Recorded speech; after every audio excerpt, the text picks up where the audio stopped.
Today we have the ultimate test to find out if Starlink internet is worth it or not in the Philippines. There is no internet connectivity here whatsoever. We're far away from the mainland. The Starlink has powered up. It's already arranged itself for optimum internet connectivity. So it's jumping in between those. It's like jumping between online and offline. This thing is turning out to be quite a nuisance. I've had ample time to test the Starlink and leave it connected for a while, and the verdict is today we have the ultimate test to find out if Starlink internet is worth it or not in the Philippines. Welcome to a beautiful secluded island somewhere in Bicol in the middle of the Philippines. This is a private island. It is secluded and it is disconnected. There is no internet connectivity here whatsoever. We're far away from the mainland. We came here by a little boat. This is actually called Crocodile Island in Camarines Norte in Bicol. And today we are going to set up the Starlink to find out if this is all you need to work remotely from a remote island in the middle of the Philippines. Let's check it out. First things first, I need to find a spot that has clear access to the sky. Obvious choice would be the volleyball place, but obviously we might want to play volleyball, and also the cable is not long enough. So I think this spot here should have more than enough clearance. We have clear blue skies here and this area. Plus we have a hammock over there. We have our tent over here. So having the internet a little bit closer will also be good for like Wi-Fi connectivity, because that's also something that we should consider. So let's go get it set up. All right, so here we go. Let's check out what is ultimately in the box here. I've done a full unboxing already of this on the channel, but basically it all comes compact together. The stand, the Skylink itself, and then a very long cable. So I think I'll take this one. Oops, I still have to find like a proper way to transport it nicely, but yeah, let's position it right here. We have good clear skies. Okay, so here we have the Wi-Fi module, or the router I'd say, and then we have this long cable that leads up to the satellite dish itself. The setup of this thing is so easy actually. Makes it quite enjoyable. Boom, that's it. That's all the setup work it requires. And then let's hope this cable is long enough. I think so. Such a cool thing about this island, it is a private island, but it has a generator here. So you can have power, you can have AC like I have over here. We did a full like day tour, 24 hours on this beautiful island. That video will pop up right here, one of those sites. And you can actually book this island. It's 950 per person. You can come here, 4 meals included. You spend the whole weekend here, and it's private. So it can just be you and your friends, which is really okay. Sounds like we got the music going already, which is nice. So as it turns out, what I said, the secluded island that I said is not so secluded. Well, it is secluded because you need to take a boat to get here, to get to and from here. But we still have commodities that we would usually enjoy in any other land. Okay. Do we have power is the question. Starlink continuation. So it's a little while later. As you can see, it's gotten a little bit darker. But we just had to get fuel for the generator here on the island, and we are now powered up. And because we're powered up, the Starlink has powered up. It's already arranged itself for optimum internet connectivity. So let's see how well this performs.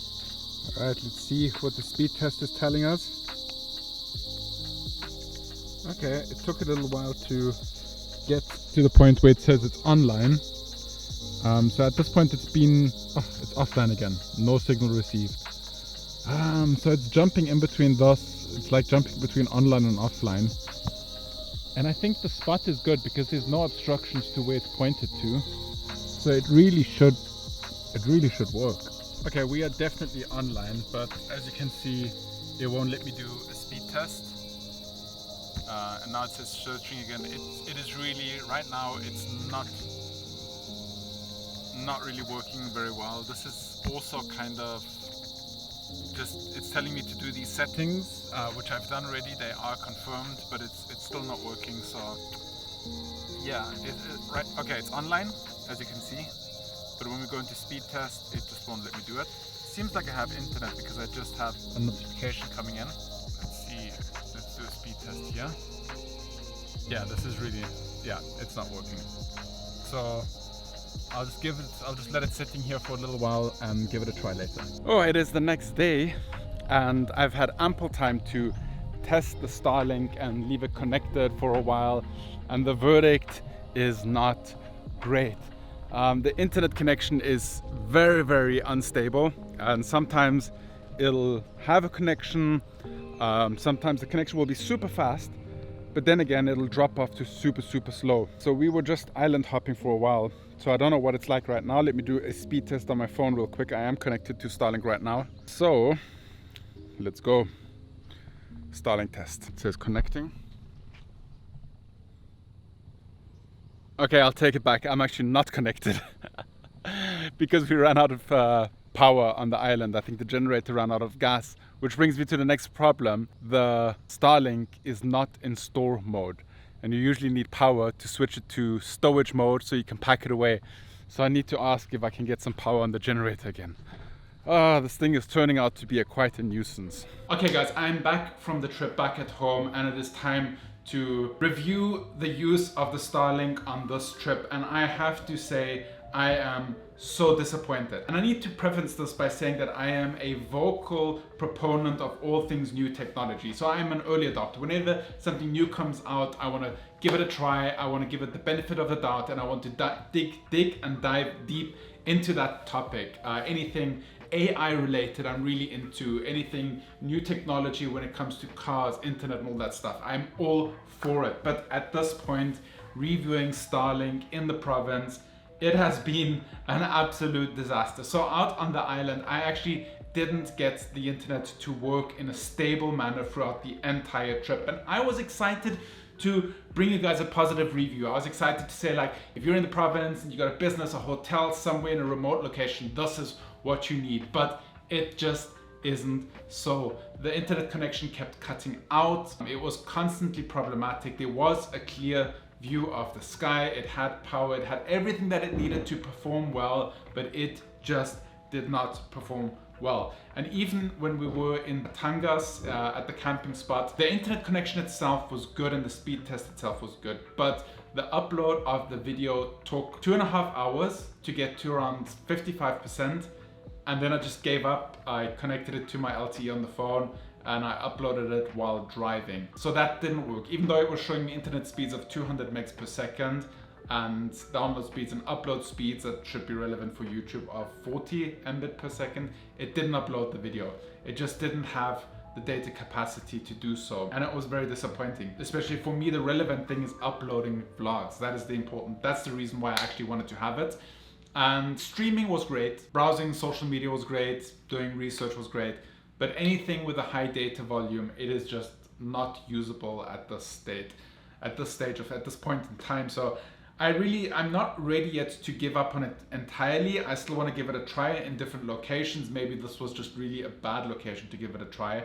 I don't know why, but it just didn't work there. We have the Timok area coming up where we're going to be going all the way down to this most southern point of Mindanao, and I will be bringing it on that trip, and I'll be giving it another try, and I'll give you guys another review. It won't be a separate review video like this, but it will be just in the vlogs. I'll mention how it is working. But I'm not ready to sell it yet, but if on the next trip it still performs so poorly, I probably will sell the Starlink, because as a YouTuber that has to transfer large amounts of files, it's just not worth it, especially considering the high monthly rate of 2,700 pesos and the initial investment of around, I think, 27,000 payment. 27,000 pesos. It just doesn't seem worth it. And I feel like LTE 5G in the provinces is getting better at a faster pace, and it will make Starlink basically pointless. Because if I have fast LTE and I can upload the vlogs over my phone much faster, what do I really need Starlink for? In any case, I'm not here, I don't want to bash it. I really was excited for it. And if you know, they're able to bring out updates, if the satellite network is improved and it gets better, I'll be all for it again. I'll be all excited for it.